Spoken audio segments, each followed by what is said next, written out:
A historian will say what was at stake tonight and this week was the fact whether we will be a democracy in the future, whether our children will be arrested and conceivably killed. We're on the edge of a brutal authoritarian system, and it could be a week away. Shut the fucking police. Oh my God!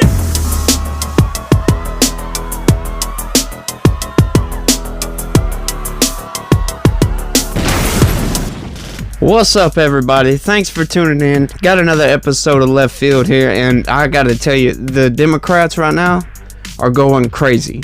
Got a couple days until the midterm elections, and looking at all the polls, they're looking pretty bad. It's almost a guarantee the Republicans are gonna take the House and the Senate. So they're getting a little bit desperate right now. And it's very, very apparent that they know it too, because they're pretty much into full-out panic mode. You got Democrats doing stuff like this.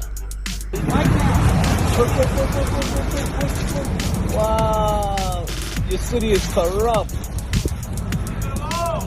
Wow, your city is corrupt. Basically, the city is sending out people to take down Zeldin for governor signs.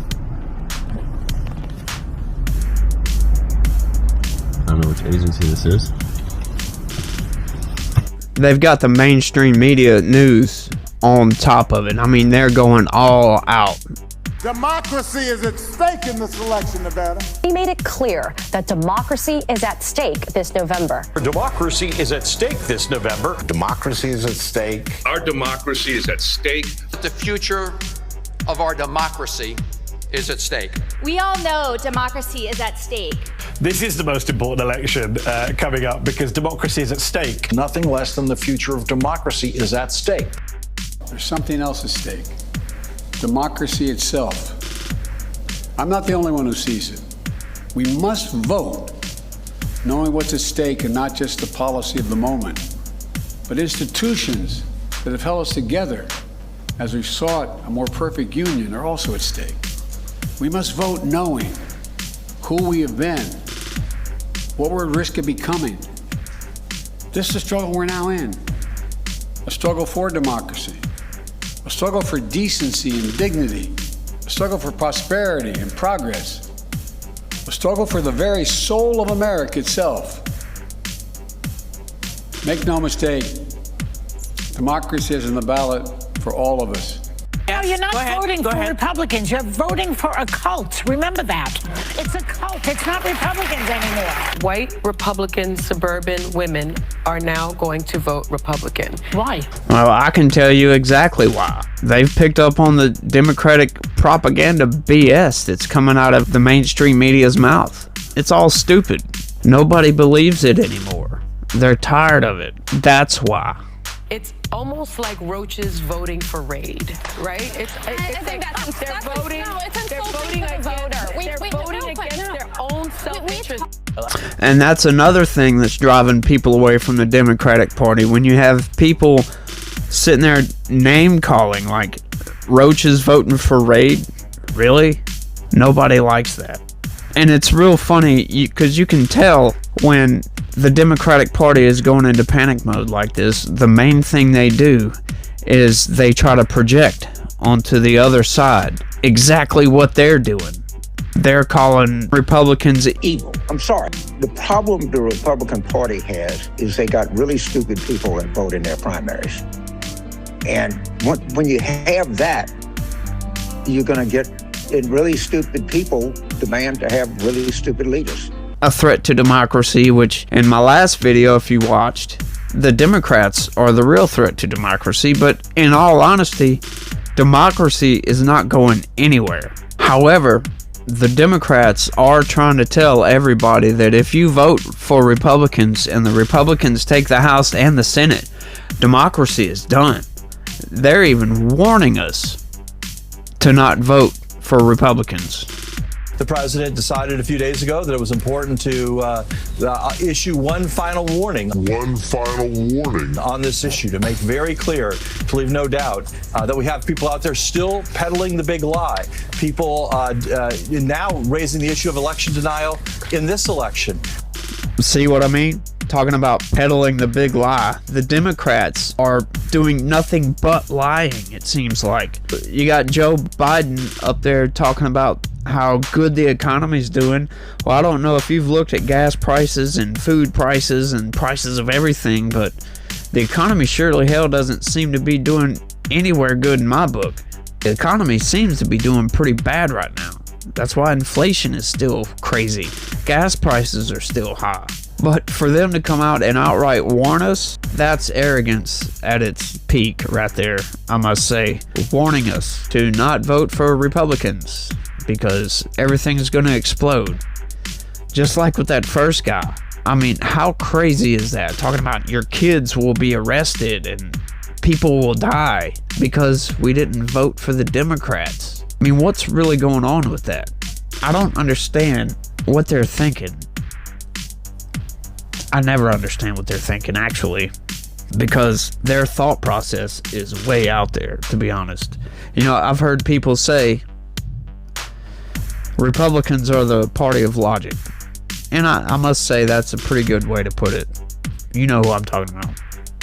But in all honesty, you know, I've never really put out what my politics really are. I don't claim to be a Republican. A lot of my views align with Republicans. I am very conservative in many measures, but I'm also very libertarian. You know, live and let live type of thing going on. You know, I have some aspects, I'm even liberal. If you want to be a trans person, go ahead. I don't want to have nothing to do with it, though. But I have no problem with anybody doing what the hell they want to do.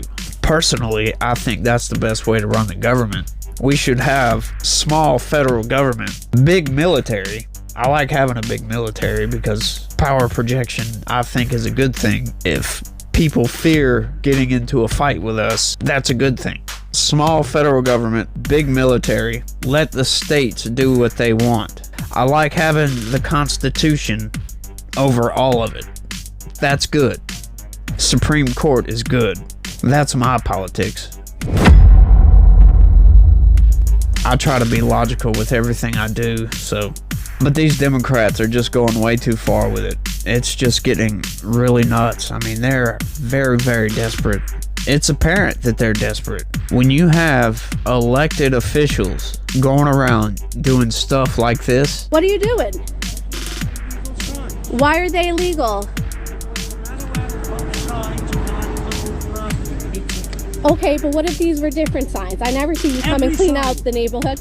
I've always done it. I've never seen you do this. Okay, but don't you think it could be an issue that you're also taking down a governor who's running for office? He shouldn't do it. He's breaking the law. He's breaking the law. Yes. Okay. And you can quote me in that saying, I think it would be a disgrace for someone running for governor who's breaking the law before he even takes office. It's not just about politics, it's what's written on those signs and what that man stands for. In Borough Park, it's a disgrace how many signs are up over there. Have you ever gone through Borough Park? If this is a legit crime. This leads to bigger crime. That's the problem we have. People are not enforcing the law. But you, as a sitting politician, you're an assemblyman, correct? Yes. You should not be taking down other running politician I should take down any signs. sign. So you don't think it's immorally wrong for you to be taking down Z. Zeldin's sign? No. I was the one that led the fight to take those off. That, my friends, is desperate. That, my friends, is panic mode. I like his justification for that, too. He shouldn't do it. He's breaking the law. Acting like it's the actual candidate that was out there putting those signs up. You really think that Lee Zeldin went and put those signs up? People can see through that, man. That's like putting a piece of glass. It's completely transparent. You're being an idiot. An elected official acting like a child. Pulling up other candidate signs. That's just completely wrong, and he should be ashamed of himself. That should be illegal to do, and acting like that guy actually put those signs up there. That's just crazy. So yeah, all of these people doing this should be ashamed of themselves. I mean, that's completely wrong. I'm not trying to virtue signal. That's just my opinion. You wouldn't want somebody doing that to your campaign. Don't do it to other people's campaign. If you can't win on merit alone, then you don't deserve to have that position. And they always say cooler heads will prevail. That sure seems to be the case in 2022. But that's all I got for this one. I want to thank everybody for watching. Be positive. Peace. And he clouts that one.